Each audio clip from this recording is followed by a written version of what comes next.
In this short video we are going to do a very quick guide to home composting. We're in the Battlefield Community Garden and this is our old compost heap. This compost heap has been here for about 10 years, so it's a bit rickety now and the pallets are falling to pieces, but you get the idea. A good home composting system consists of 2 bays made out of pallets, like so. The general idea is that you fill up one side, and when that is full you cap that, put a lid on it and transfer your deposits to the second bay. As that fills up, this one rots down, turns into lovely compost, and then it's ready to use on the garden. So the question is, what goes in the compost? So the first rule to remember is what not to put in the compost. Now amongst those rules we have, for example, biodegradable compost bags. Now compost bags are biodegradable, but they take a considerably longer time than organic matter. So in the compost heap they're just really annoying. Get that away. So what else doesn't go in?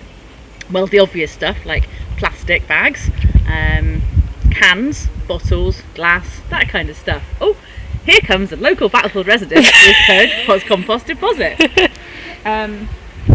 So essentially what you're putting in the compost heap is organic matter. Organic matter is, in this case, any kind of fruit and veg waste from your kitchen scraps. Also egg boxes, egg shells, coffee grounds, tea bags, and woolen items. But you must not put in cooked food, and you must not put in bread or meat or dairy products apart from eggshells.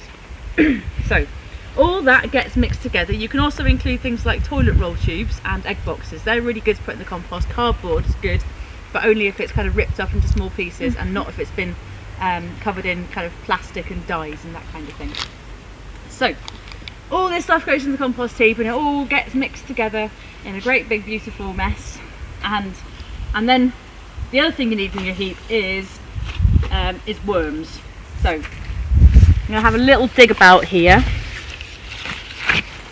and see if we can find any worms. Here we go. There's quite a few just there in that little clump.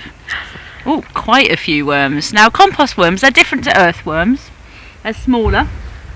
They're little red tiddlers, and they are very efficient at eating up organic matter and turning it into compost.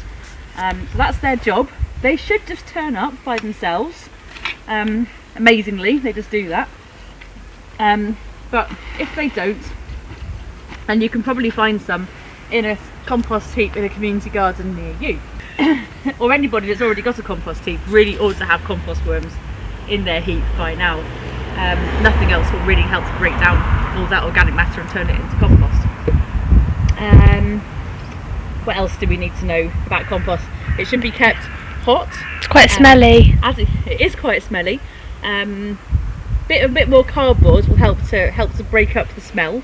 That helps to add in air pockets. The smell usually comes if it's anaerobic, and that means that there's no air.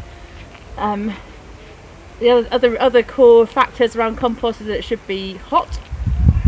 That is pretty warm. If I was to stick my hand in there, I'm not going to because it's all gooey, but if I was to stick my hand in there it would be very warm indeed.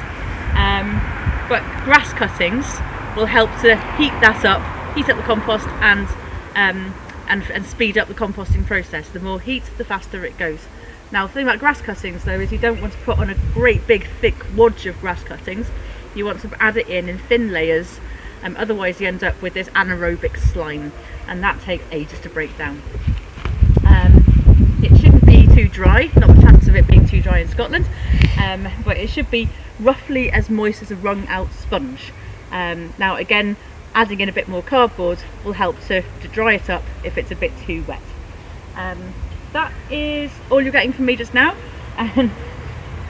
That's if you've got any more questions about compost and home composting systems, then check our Facebook page, check out our resources and ask us any question you like via social media. Thank you. Okay. Bye. Bye.